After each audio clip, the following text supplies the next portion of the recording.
अस्सलाम वालेकुम everyone, welcome to the phone world live. आज आप देख सकते हैं मेरे हाथ में एक न्यू डिवाइस है, इन्फिनिक्स की बिल्कुल लेटेस्ट डिवाइस है जिसकी अभी मार्केट में काफ़ी ज़्यादा हाइप है और स्पेशली इन्फिनिक्स के यूज़र्स इस डिवाइस का काफ़ी ज़्यादा वेट कर रहे थे। तो इस डिवाइस का नाम है इन्फिनिक्स हॉट 6 प्रो वेरिएंट, जो कि तकरीबन मिड रेंज की डिवाइस है। लेकिन मिड रेंज के लिहाज से इसके स्पेक्स ठीक ही हैं, बहुत ज़्यादा अच्छे नहीं हैं, क्योंकि अगर इसे कंपेयर किया जाए इसी प्राइस रेंज में तकरीबन 2-3 हज़ार का फ़र्क है, जो कि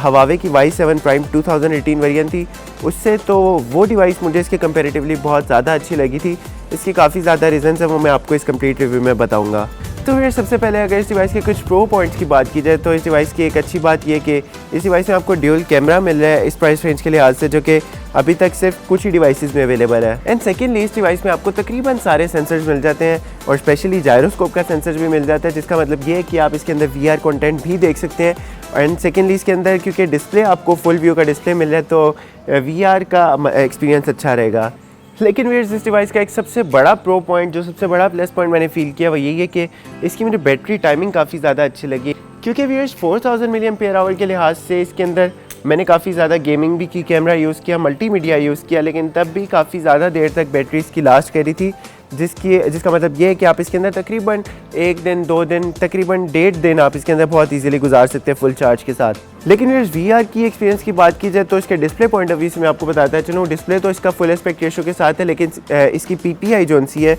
वो काफ़ी ज़्यादा कम है, यानी कि अराउंड 280 समथिंग PPI, जो कि काफ़ी ज़्यादा कम है इतने डिस्प्ले साइज़ के लिए। तो आई थिंक आपकी वीडियोज़ और इमेजेस स्पेशली VR कंटेंट जब आप देखेंगे तो वो थोड़ा सा पिक्सेलेटेड नज़र आएगा, इतना कोई शार्प डिस्प्ले नज़र नहीं आएगा। और हाँ, एक और बात बताता चलूँ कि जब मैंने स्मार्टफोन की अनबॉक्सिंग की थी तो अनबॉक्सिंग के दौरान भी स्मार्टफोन ने काफ़ी ज़्यादा देर लगाई थी बूट करने में, स्टार्ट करने में तकरीबन 4-5 मिनट लग गए थे। तो तभी मैंने इसकी परफॉर्मेंस का थोड़ा सा अंदाज़ा लगाया कि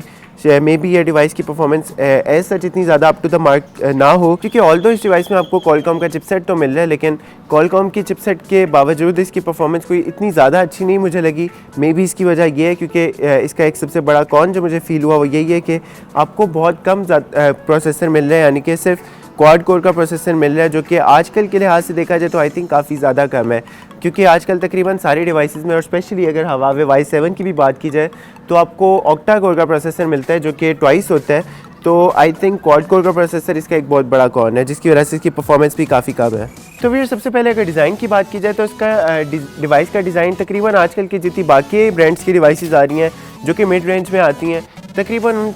उनके जैसा ही है। जैसे कि बैक पर आपको फिंगरप्रिंट सेंसर मिल जाता है, टॉप पर आपको ड्यूल कैमरा का सेटअप मिल जाता है, उसके साथ ही इसकी फ्लैश लाइट मिल जाती है। लेकिन हाँ, एक बात इसके अंदर मिसिंग है, जो कि आजकल बाकी डिवाइसेस में आपको एक सेकेंडरी माइक मिल जाता है, एक्सटर्नल माइक, जो कि यूजुअली टॉप पर या इसकी बैक पर अवेलेबल होता है, वो इस डिवाइस में नहीं अवेलेबल। उसके अलावा इसकी बॉटम में इसकी एक चार्जिंग की पोर्ट जो कि माइक्रो USB की पोर्ट है, लेफ्ट साइड पर इसके स्पीकर्स बॉटम में, और राइट साइड पर इसकी 3.5 mm की ऑडियो जैक और एक प्राइमरी माइक अवेलेबल है। और इस डिवाइस की राइट साइड पर आपको इसकी पावर कीज़ और वॉल्यूम कीज़ मिल रही हैं, जबकि लेफ्ट साइड पर इसके अंदर ड्यूल स्लॉट्स अवेलेबल है नैनो सिम की, और एक एक्सटर्नल SD कार्ड के लिए भी स्लॉट अवेलेबल है, क्योंकि इसके अंदर रोम इतनी ज़्यादा अवेलेबल नहीं है। 3 GB रैम है, 32 GB रोम है, तो आप इसके अंदर एक्सटर्नल SD कार्ड के थ्रू इसकी मेमोरी को मज़ीद एक्सपेंड कर सकते हैं अप टू 128 GB तक, क्योंकि इसके अंदर डेडिकेटेड स्लॉट अवेलेबल है। तो आप 2 नैनो सिम भी एट अ टाइम यूज़ कर सकते हैं और SD कार्ड भी यूज़ कर सकते हैं। और अगर फ्रंट की बात की जाए तो व्यूअर्स इस डिवाइस का तकरीबन फ्रंट मुझे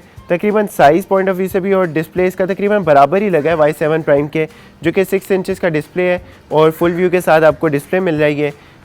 तकरीबन ऊपर बेजल जोन से बेजल साइज़ और टॉप पर भी बॉटम में भी तकरीबन मुझे बराबर ही लगा है हवावे Y7 प्राइम के। लेकिन इसके टॉप पर एक एडिशनल चीज़ ये आपको मिल रही है कि फ्लैश लाइट मिल रही है फ्रंट कैमरा के साथ भी, जिसके थ्रू आप नाइट टाइम पर भी तकरीबन सेटिस्फैक्ट्री रिजल्ट्स के इमेजेस ले सकते हैं। तो व्यूअर्स अगर डिटेल स्पेक्स की तरफ देखा जाए इस डिवाइस में आपको एंड्रॉइड वेरिएंट 8.0 यानी कि एंड्रॉइड ओरियो मिल रहा है, और अगर चिपसेट की बात की जाए तो इस डिवाइस में मिल रहा है आपको कॉलकॉम का स्नैपड्रैगन 425 का chipset along with the GPU Adreno 308। लेकिन अगर इसकी परफॉर्मेंस देखी जाए गेमिंग की और स्पेशली Antutu की, तो व्यूअर्स मुझे काफ़ी ज़्यादा कम लगी है, जिसकी वजह से मैं ये कह रहा हूँ कि इसकी परफॉर्मेंस कम है, क्योंकि यूजुअली Adreno की परफॉर्मेंस बेटर होती है इतने परफॉर्मेंस से, क्योंकि इसके अंदर तकरीबन सिर्फ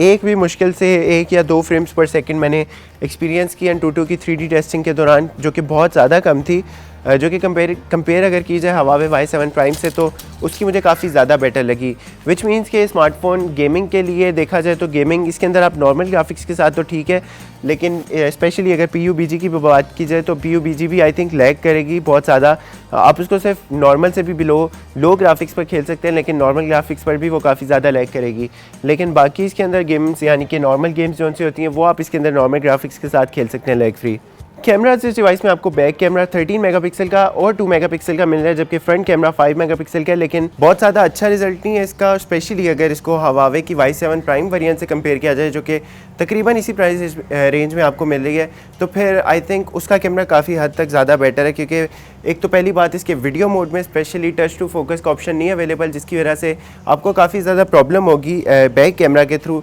जब आपका सब्जेक्ट और आपका बैकग्राउंड उसमें आपने डिफ्रेंशिएट करना है, आपने बैकग्राउंड पर डेप्थ लानी है, ब्लर करना है, तो फिर वो बड़ा मुश्किल होगा, क्योंकि टच टू फोकस आपकी वीडियो के दौरान नहीं अवेलेबल। और इवन मैंने देखा था फ़ोटोज़ में भी बड़ी मुश्किल से किसी एक स्पेसिफिक ऑब्जेक्ट पर फोकस कर पा रहा था, और मुझे कैमरा के कलर्स भी कोई इतने ज़्यादा अच्छे नहीं लगे, बस ठीक है।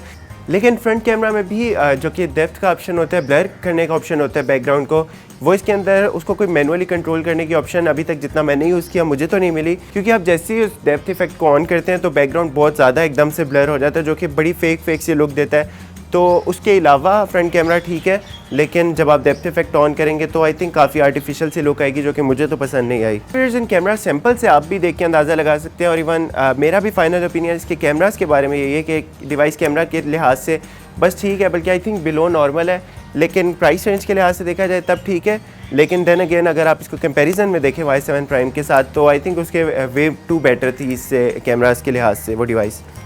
तो फिर ये था Infinix Hot 6 Pro वेरिएंट का डिटेल रिव्यू। उम्मीद है आपको तकरीबन सभी कुछ पता चल गया होगा इस डिवाइस के बारे में, लेकिन still if you have any question regarding this device तो आप मुझसे पूछ सकते हैं, मैं कमेंट्स में आपको रिप्लाई ज़रूर कर दूंगा। और अगर मैं अपना ओवरऑल एक्सपीरियंस शेयर करूँ इस डिवाइस के साथ, तो व्यूअर्स मुझे डिवाइस अच्छी लगी है, लेकिन परफॉर्मेंस पॉइंट ऑफ व्यू से इतनी ज़्यादा अच्छी नहीं लगी। डिज़ाइन पॉइंट ऑफ व्यू से अच्छी है, डिस्प्ले भी ठीक ही है, लेकिन वही बात है कि परफॉर्मेंस स्पेशली जब गेमिंग की बात की जाए तो वो मुझे कोई इतनी ज़्यादा अच्छी नहीं लगी कंपेरेटिवली Huawei Y7 Prime के, जो कि तकरीबन इसी प्राइस रेंज में आपको मिल जाती है। लेकिन otherwise battery point of view से मुझे डिवाइस काफ़ी ज़्यादा अच्छी लगी है। तो व्यूअर्स मिलूंगा आपसे नेक्स्ट टाइम किसी न्यू डिवाइस के रिव्यू के साथ, तब तक के लिए अपना बहुत ज़्यादा ख्याल रखिएगा। टेक केयर, अल्लाह हाफिज़।